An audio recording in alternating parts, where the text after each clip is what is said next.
Fala pessoal, Gabi aqui começando mais um episódio do podcast Justo Agora com a dobradinha, né, já famosa aqui. Eu tava até falando com elas, quem não conhece ainda, poxa, tem que voltar aí e conferir as minhas parcerias com elas, Estela Corrêa de Azambuja e Caroline Figueiredo. Então, um prazer recebê-las aqui novamente. Já participaram de vários episódios aqui do podcast.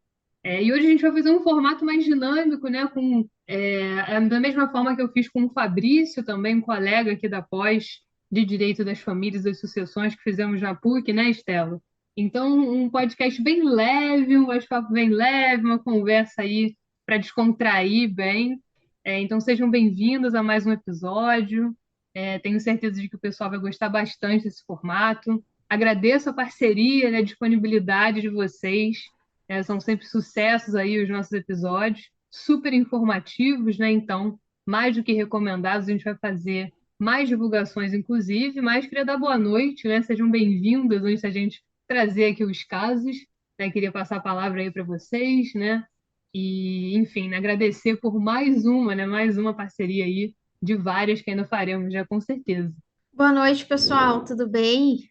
Prazer imenso estar aqui mais uma vez. Acredito que essa dobradinha já seja o sexto episódio, na verdade, Sim. que nós participamos juntas e temos decisões primorosas para discutir hoje.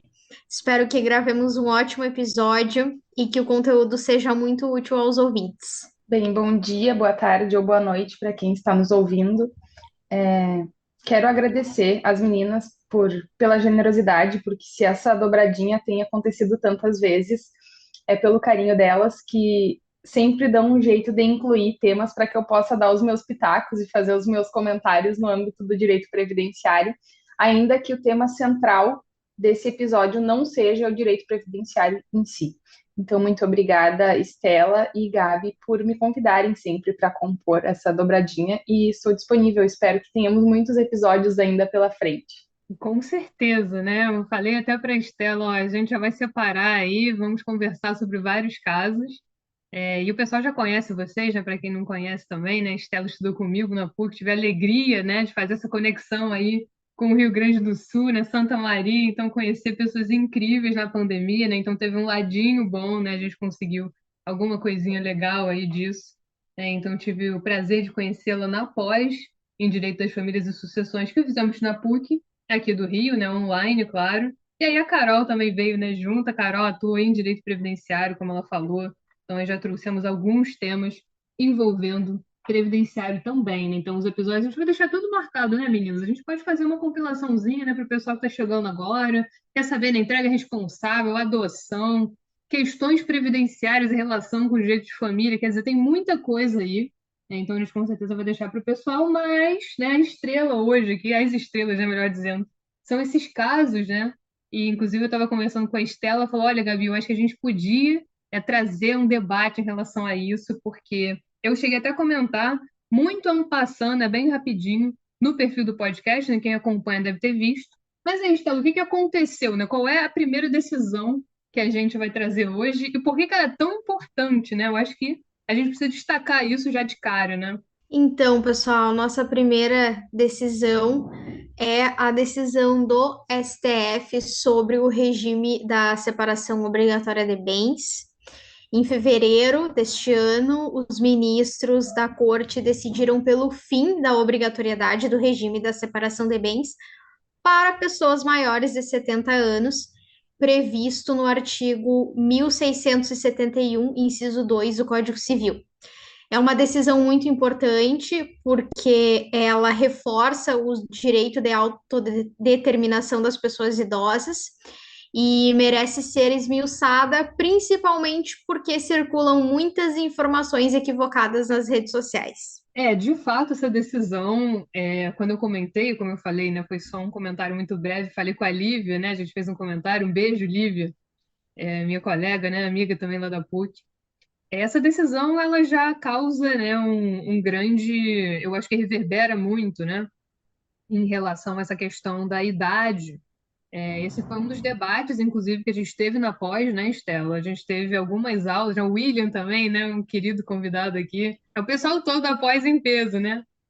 O William falava, o William dizia, não, mas isso aí, será que não é inconstitucional? O que que a gente pode pensar disso, né? O William sempre pensando aí nessa disposição, e aí a gente recebe essa decisão, que com certeza vai mudar muita coisa, né? E aí a gente pensa nos idosos, claro, mas na possibilidade mesmo de que você faça a sua escolha, né? E isso que era um dos pontos aí de debate.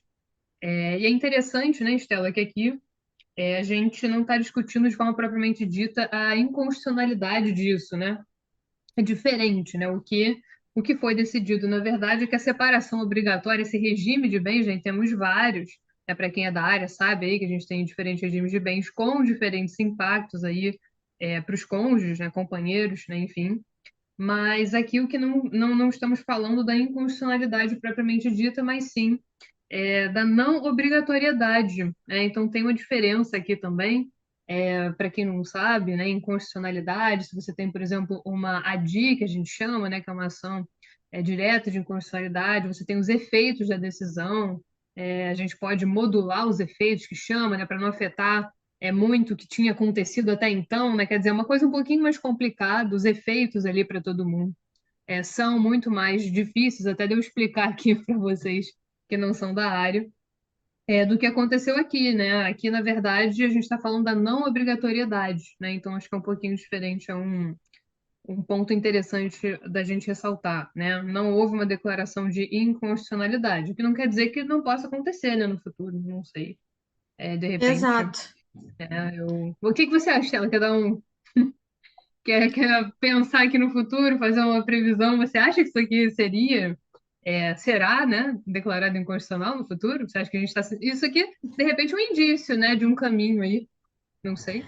Pois é, acho que talvez se os legitimados a propor uma ADI invocassem o STF a decidir a respeito, talvez fosse, mas nós temos um projeto de alteração do Código Civil em organização, possivelmente em breve vai para o Congresso Nacional, e existem alguns juristas que querem, inclusive, excluir o regime da separação obrigatória de bens do Código Civil, em todas as hipóteses. Para quem não sabe, o regime obrigatório não é imposto apenas para os maiores de 70 anos, existem outros casos que ele é aplicado também.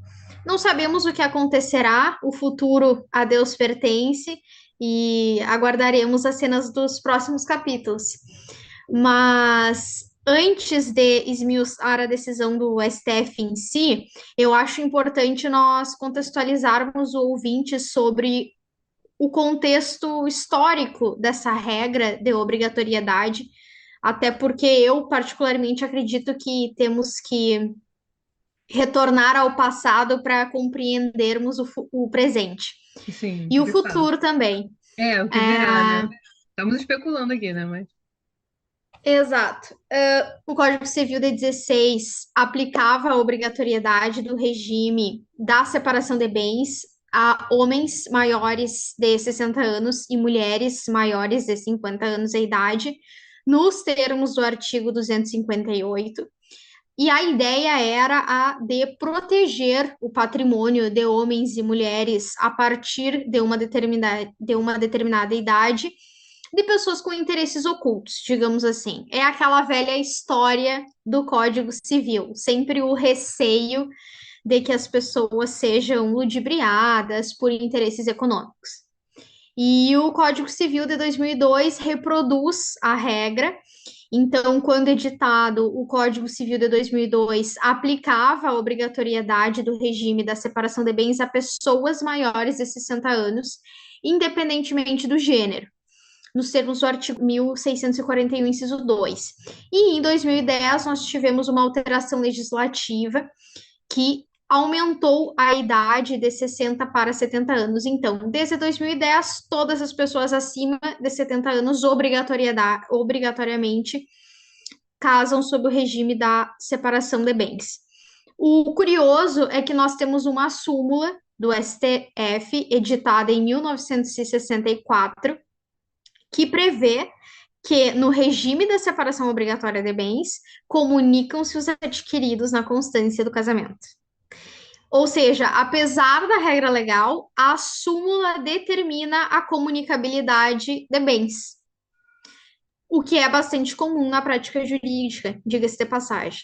E há muito tempo a súmula era alvo de questionamento pelo STJ, e em 2018 os ministros da corte propuseram uma releitura da súmula 377 e manifestaram que o cônjuge interessado na partilha de bens adquiridos, na constância do casamento sob regime da separação obrigatória, precisam fazer prova de esforço comum. Os ministros só não informaram se esforço comum se traduz numa contribuição financeira ou numa contribuição doméstica, digamos assim. Mas no atual estado da arte, acreditamos que, por exemplo, se uma mulher abdica do mercado de trabalho em prol do lar e dos filhos, enquanto o homem permanece no mercado de trabalho e eles eventualmente se divorciam, no momento em que ela alegar o esforço comum, justamente pela contribuição dela no lar e na criação dos filhos, possivelmente a alegação será acolhida pelo magistrado. Possivelmente. Não posso garantir que será. fazendo a Possivelmente devida será. ressalva jurídica do depende, né? Depende. Mas são vários pontos Exatamente. aqui, né, Estela? Só desculpa te interromper, né? Mas o que muita gente não sabe é que, embora a gente tenha o Código Civil de 2002, ele não é de 2002, né? Ele é bem mais antigo do que isso, então ele já veio defasado, digamos assim, né? E O aí a gente anteprojeto do código é de 1976, se não me engano. da década de 70, né? E quer dizer, você já teve ali, e isso aqui eu já trouxe algumas outras vezes, mas o direito ele não vai se atualizar, né? Não importa se toda coisinha, né, que existir, que surgir, a gente for e fizer uma alteração legal, ainda assim o direito não vai conseguir alcançar tudo. E o que a gente vê aqui, o que a Estela está trazendo, é que a gente já tinha essa questão, né? Então, primeiro a idade ali, é, antes de chegar aos 70, né? Antes de chegar aos 70, a gente já tinha essa restrição aí para a idade, já era uma coisa um pouco controversa, tudo. Tem essa súmula, né, que a gente vê que existe a limitação, o regime limita, mas a súmula diz, não, mas espera aí, vai comunicar. E o mais difícil disso tudo, que também foi algo de debate lá na pós, é essa questão do esforço comum, né? O que que é isso? O que que é isso, né? E como é que isso pode ser caracterizado? E acaba sendo um pouco subjetivo, né? Talvez, assim, casuístico, como tantas coisas são em direito de família, né? Então, É, não é podemos complicado, negar né? que, para nós advogados, essa lacuna, digamos assim, é É uma brecha, vantajosa né? porque ela permite que nós exploremos as situações. Sim, sim, Mas, de fato, às vezes ela vem em prejuízo, de algumas pessoas. sim, Mas sem dúvida. o fato é que a doutrina há muito tempo sustenta a possibilidade de, por pacto antinupcial, os nubentes afastarem os efeitos da súmula, certo? Sim. Então, o que os nubentes terão após casados será o regime da separação convencional de bens. E caso eventualmente eles adquiram bens na consciência do casamento, não haverá partilha, porque não se fala em meação, mas haverá um condomínio e se eles eventualmente tiverem interesse em extinguir esse condomínio, eles vão para a vara civil, não farão na vara de família a extinção do condomínio. Ou poderão fazer via extrajudicial, por favor, ocupemos o Preferencialmente, extrajudicial, preferencialmente, né, Estela? preferencialmente. Sempre vão lembrar, né, gente? Se puder resolver da melhor forma possível, de uma forma mais rápida, né? Direito não é briga. Eu já falei isso aqui milhões de vezes, né? Estou até repetitiva já, mas é verdade, né? Então, legal a gente informar aqui da via extrajudicial. E aí temos a Claro. decisão, né, Estela? Temos a decisão, né? Como eu comentei, aqui a gente não está falando que é inconstitucional, né? Embora tenham pessoas que acreditam que sim, é inconstitucional, de fato, mas aqui a gente está falando do fim da obrigatoriedade, né? Então, Claro. é Eu muito, fiz essa muito interessante, retomada né? Eu fiz essa retomada sobre o Código Civil, a súmula e o entendimento do STJ, justamente porque nós não estamos diante de uma decisão de inconstitucionalidade. Sim. Há muito tempo a doutrina já sustentava a inconstitucionalidade do dispositivo legal, e em fevereiro os ministros do STF decidiram pelo fim da obrigatoriedade do regime de bens da separação, o fim da obrigatoriedade do regime da separação de bens para as pessoas maiores de 70 anos, e não pela inconstitucionalidade do dispositivo legal. E eu friso justamente porque, novamente, o artigo 1641 não é exclusivo para as pessoas maiores de 70 anos, não determina esse regime exclusivamente para as pessoas maiores de 70 anos, e porque tem muitas publicações equivocadas nas redes sociais, no sentido de que os ministros declararam a inconstitucionalidade do artigo. Então, o que temos agora, basicamente, é o seguinte: as pessoas maiores de 70 anos podem afastar o regime obrigatório por expressa manifestação de vontade mediante escritura pública, em termos práticos, por meio de um pacto antinupcial, que é realizado no tabelionato de notas e apresentado no cartório de registro civil no momento da habilitação do casamento. Os nubentes definem um regime diverso, como o regime da comunhão parcial, da comunhão universal, da participação final dos aquestos, ou até mesmo um regime híbrido. E se eles silenciarem, ou seja, se eles não elaborarem um pacto antinupcial, prevalecerá o regime obrigatório. E para as pessoas em união estável, basta que elas lavrem uma escritura pública de Constituição da União Estável e definam um regime que lhes aprouver, já que a união estável não conta com todas as formalidades do casamento. Acaba sendo mais fácil ainda, né? E eu Exatamente. particularmente acho muito bom. Eu gostei dessa decisão. Como você falou, né? Como a gente está comentando aqui, a gente não está falando de uma decisão de inconstitucionalidade, então, entre aspas, ela não é tão definitiva assim, né? Se é que a gente pode colocar nesses termos, por isso que é interessante a gente contextualizar, né? Mas eu acho que é um avanço, sim, né? Eu acho que as pessoas têm que ter o direito, de escolher ali o melhor regime que funciona melhor para cada caso. E eu acho que isso é um passo inicial, né? A gente não sabe, ficamos brincando aqui, né? Mas a gente não sabe o que ainda vai acontecer, o que que pode acontecer. Ah, pode ser que o STF no futuro decida pela inconstitucionalidade, a gente faz um episódio aqui para debater. Pode ser que não, né? Pode ser que pare por aqui, mas eu achei uma boa decisão.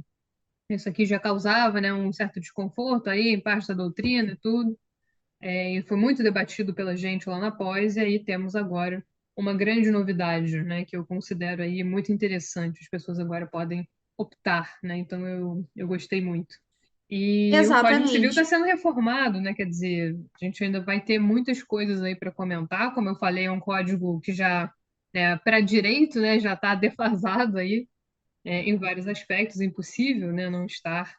Então a gente vai interpretando, a gente vai decidindo, né? A gente é ótimo, né? Eu não decido nada, mas a gente vai vendo como as coisas vão evoluindo, os tribunais superiores, né, o STJ em relação ao Código Civil e o STF em relação à Constituição, né, então ambos aí muitíssimo importantes, com suas decisões, e nós, é claro, trazemos aqui para vocês.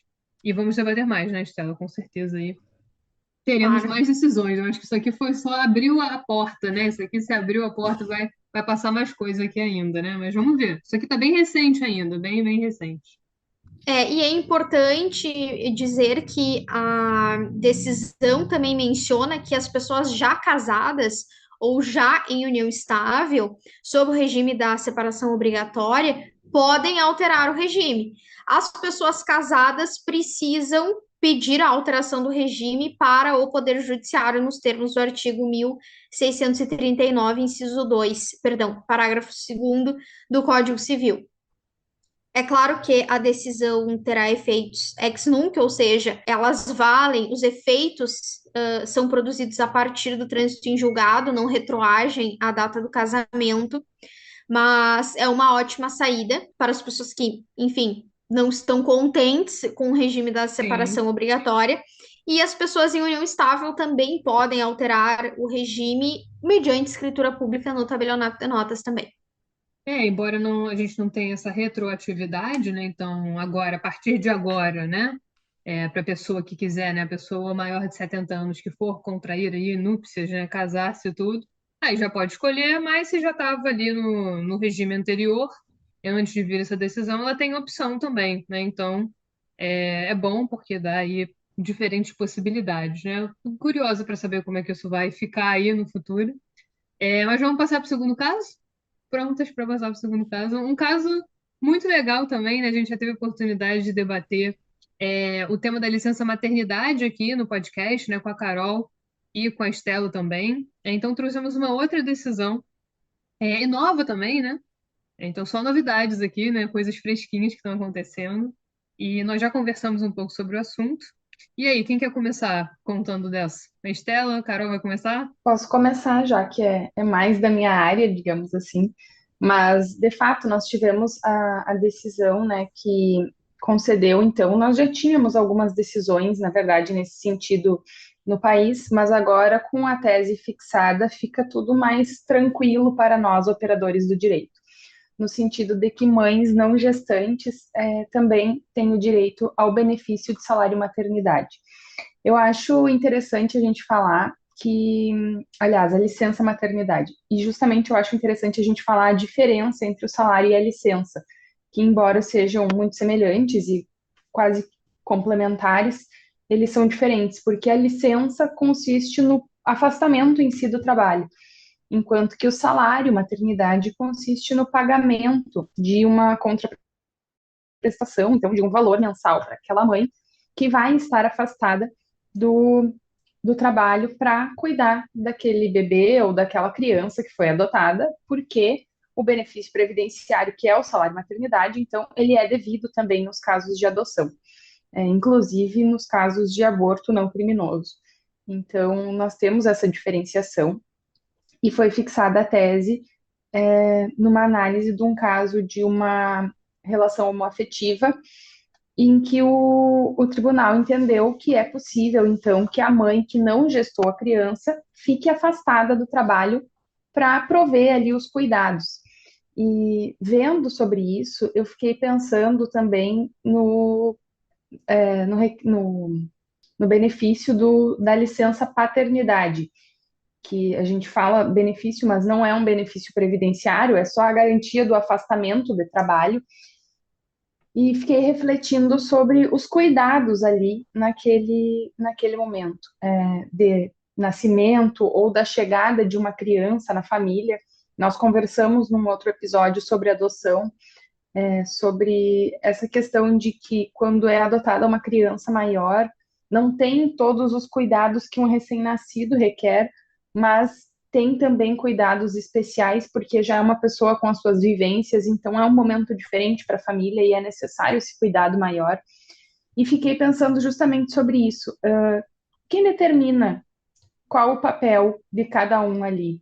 Por que o homem não tem o direito de ficar em casa só porque a mulher é que vai amamentar? Só porque ela pariu a criança?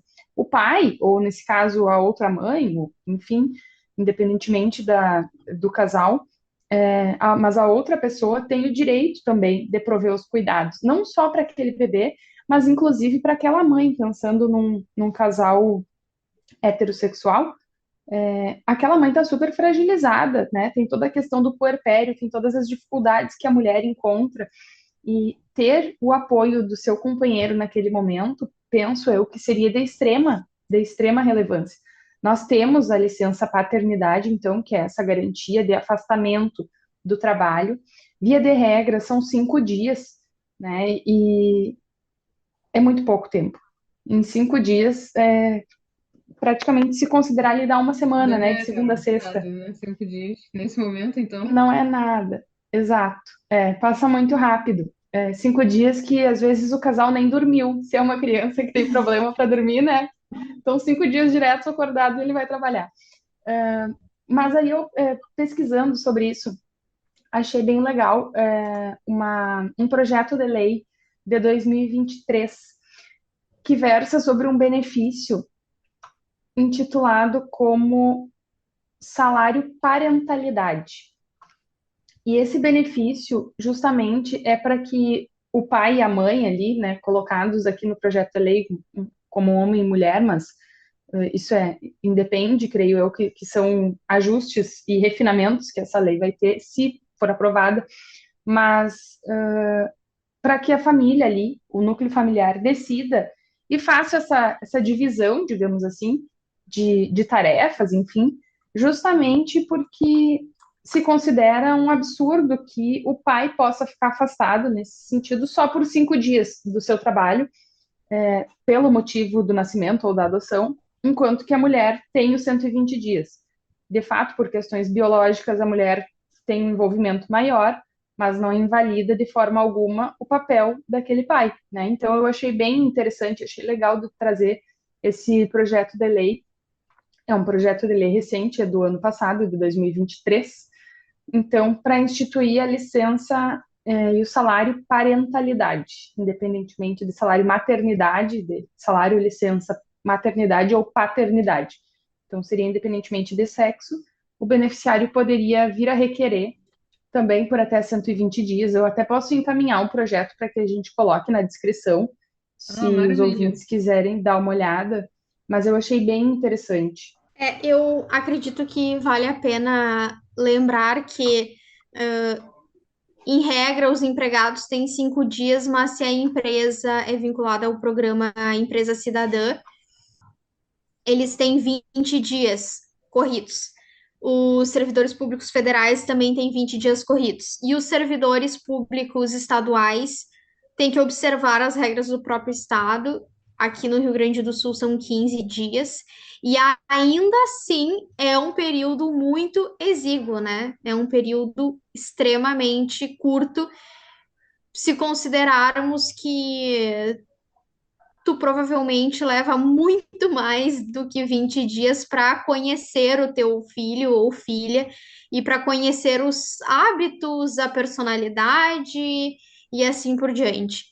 E eu ia fazer uma sugestão ao final, mas eu já aproveitarei o gancho, porque, se não me engano, em 2023 nós tivemos o lançamento de um podcast muito interessante chamado Jogo de Cartas, exclusivo da plataforma Deezer. E o podcast é absolutamente fenomenal. Ele aborda o trabalho do Lobby do Batom na Assembleia Constituinte de 1987 para assegurar direitos às mulheres na Constituição Federal de 88. Curiosamente, a luta para que homens e mulheres tivessem os mesmos direitos estampado no caput do artigo 5º foi árdua. Mas o que quero dizer é que em um episódio específico é mencionado que as mulheres que compunham o lobby na época, já na década de 80, sugeriam a existência da licença parental e não da licença maternidade ou paternidade, justamente para evitar preconceitos no mercado de trabalho. Porque, convenhamos, uma das razões para as mulheres serem preteridas no mercado de trabalho é justamente a licença maternidade de 120 dias e a estabilidade provisória que decorre da gravidez. E vários países no mundo já estabeleceram a licença parentalidade, muitos países do norte da Europa, principalmente, e são extremamente elogiados pelo benefício, e nós também poderíamos tê-lo desde a década de 80, se não fosse esse conservadorismo enraizado na nossa cultura, certo? Então, essa semana também fomos surpreendidos positivamente com uma pesquisa do Datafolha, no sentido de que 76% da população concorda com o aumento da licença paternidade. Claro, é o aumento da licença paternidade, mas já é um indício de que da forma como está não agrada. Então, justamente em razão desse desagrado, poderíamos suscitar justamente o debate sobre a licença parental hoje em dia. Acredito que ia receber uma boa adesão da população. Basta que seja suscitado. Nessa questão de licença paternidade e da vinculação das empresas ao programa Empresa Cidadã, me ocorreu agora uma questão que é muito que bem, nas empresas vinculadas, os empregados, eles têm direito aos 20 dias, né? Quantos empregadores avisam aos seus empregados sobre este direito? Você tem 20 dias para ficar em casa cuidando de seu filho. Quando muito, devem avisar que tem 5 dias. Imagina que tem 20 dias. Não é costume das pessoas procurarem um advogado para tirarem suas dúvidas, né? De simplesmente pagar uma consulta e conversar com o advogado. Se o fizessem, estariam bem assistidos. Mas eu não vejo as empresas avisando aos seus empregados que eles podem ficar 20 dias em casa para cuidar de seus filhos recém-nascidos. Então, na prática, é importante que a gente esteja falando sobre isso aqui para difundir a informação. Penso que muitos empregados sequer sabem se as empresas às quais eles estão vinculados fazem parte desse programa ou não. Não sei se existe alguma plataforma para que se possa fazer essa consulta, mas na prática, de fato, penso que o corriqueiro mesmo sejam os 5 dias, né? E aí eu acho importante falar que são 5 dias corridos, né? Então a gente até colocou aqui, a Estela compartilhou comigo o roteirinho que ela mesma organizou, né? E colocou assim: se um filho nasce na sexta, um exemplo, né? Se um filho nasce na sexta, na quarta-feira seguinte, esse pai já vai ter retornado ao trabalho, porque aí vai pegar sábado, domingo, segunda, terça, quarta. Na quinta-feira, ele vai ter que retornar ao trabalho. Então, é muito pouco tempo, né? Se pega ali final de semana, não que dias úteis importem quando se tem um recém-nascido, mas são coisas que a gente precisa pensar levando em conta a prática, né? A realidade das situações e não só o que diz a lei e como ela traz as suas previsões. São muitas questões aqui, né? Muitas e muitas questões. Mas 5 dias, né? Eu lembro até quando eu estava na faculdade, um professor teve filho e aí a semana que vem tô aí para corrigir a prova. Quer dizer, paro para pensar, né? É muito pouco tempo e é um momento tão crucial. E eu acho que quando você coloca um nome, né, licença maternidade, paternidade, né, querendo ou não, você cria ali, até pela própria língua, o idioma, você já cria ali um viés, né, para aquilo. Então aqui a gente falou muito sobre visitação, né, e convivência também. Então vamos mudar a nomenclatura, vamos desmistificar aí determinadas coisas, porque é o primeiro passo, né, para que a gente consiga avançar aqui nessa discussão.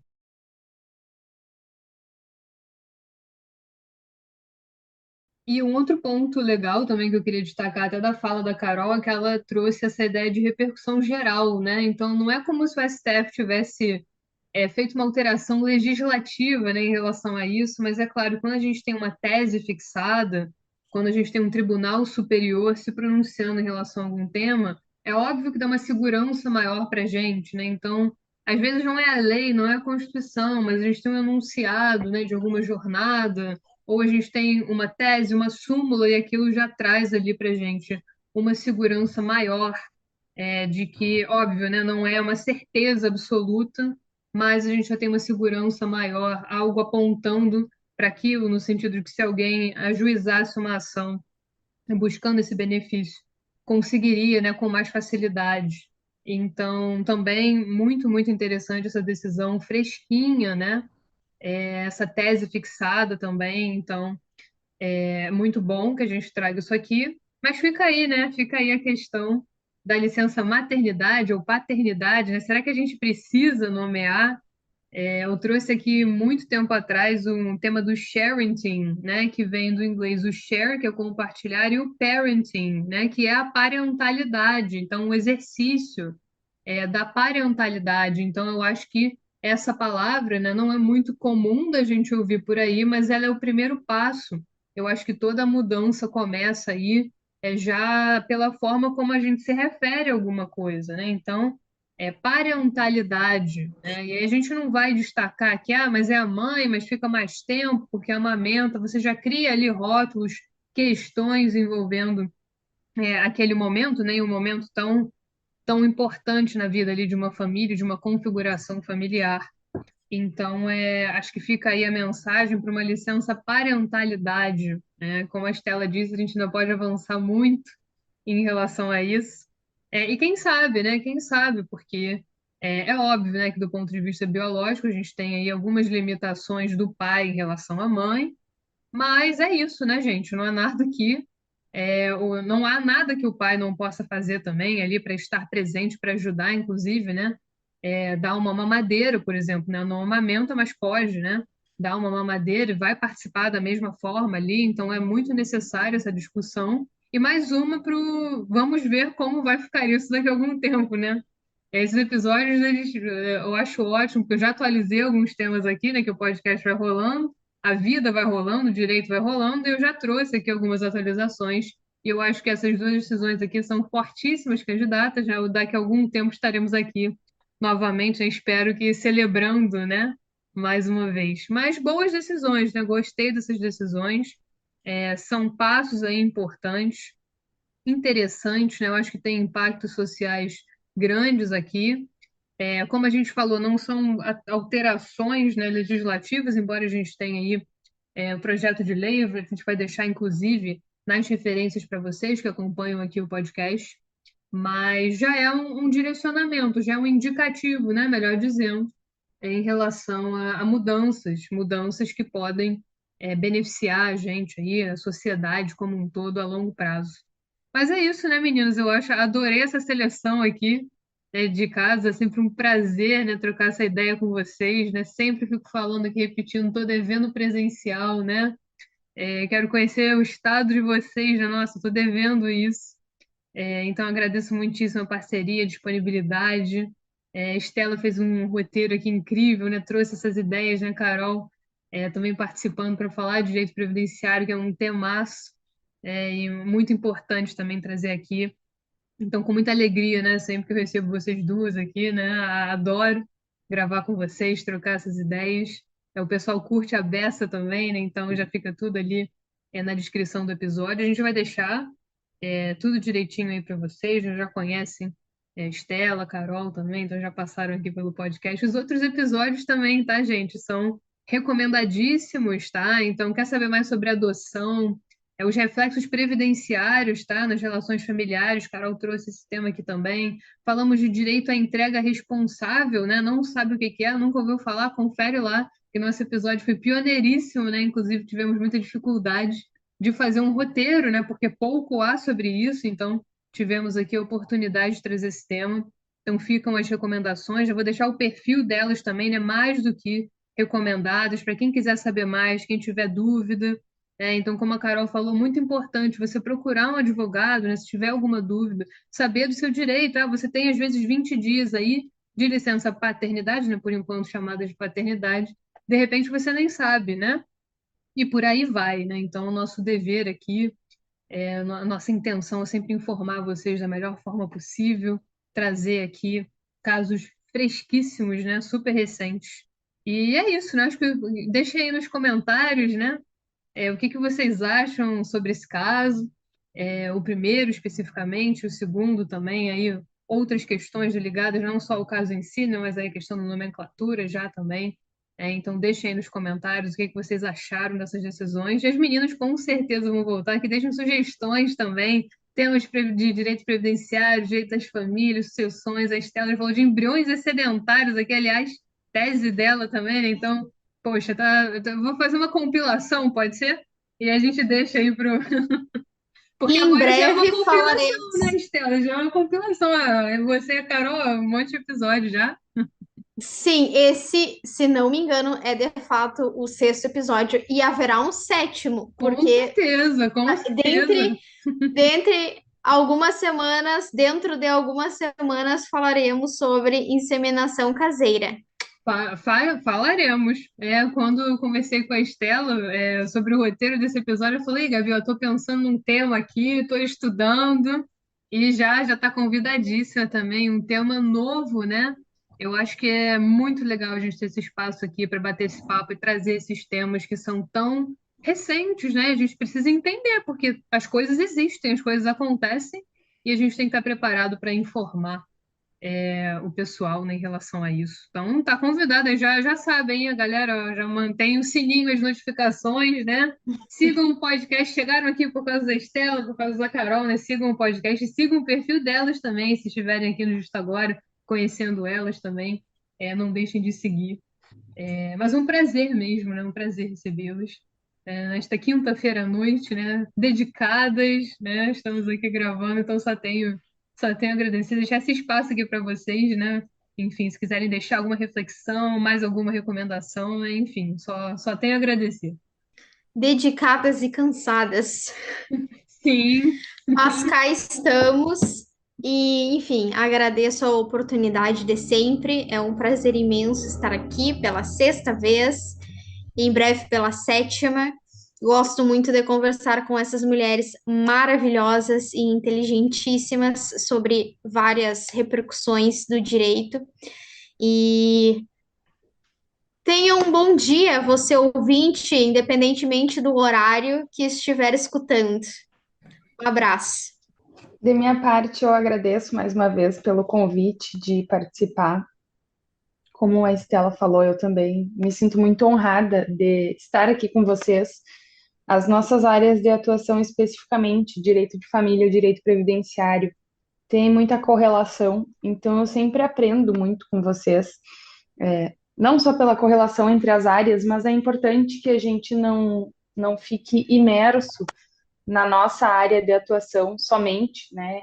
Nós precisamos ter noções, porque o direito hoje ele é muito volátil, então é necessário. E eu acho interessante de comentar que em algum desses episódios que nós gravamos, eu já não me recordo qual, nós falamos que justamente as mudanças vêm pela irresignação das pessoas. E que bom que hoje nós estamos falando de novas mudanças. Isso mostra que as pessoas estão procurando mais, estão debatendo, estão conversando. Então, se você está aqui, né, está terminando de ouvir esse podcast, parabéns pela sua dedicação aí em aprender alguma coisa nova. Saiba que é por pessoas como você que as coisas evoluem e que nós estamos aqui hoje falando sobre isso. Deixem os seus comentários, as suas sugestões. O desafio das meninas vai ser incluir o direito previdenciário no novo tema que elas estão planejando, mas se não for possível, eu certamente estarei como ouvinte. Um abraço a todos. com certeza. Ó, a Estela já vai dar um jeito, né? A gente vai pensar aqui, a gente vai montar o roteiro. A Estela já está aqui pensando, já está aqui pensando. Mas enfim, faço das minhas palavras as de vocês também, né? Sempre incrível bater esse papo, aprendo um monte de coisa com vocês, fazer essa troca, né? E que bom que é possível, que bom que pudemos nos conhecer, que bom que a internet ajudou nesse ponto, né? A pandemia teve uma partezinha, né, de nada boa, né, que foi fazer esses contatos aí com vocês, tá? Então, um beijo grande para vocês. Meninas, ouvintes também, né? Você que chegou até aqui, né? Ouviu o episódio até o final, né? Espero que vocês tenham gostado.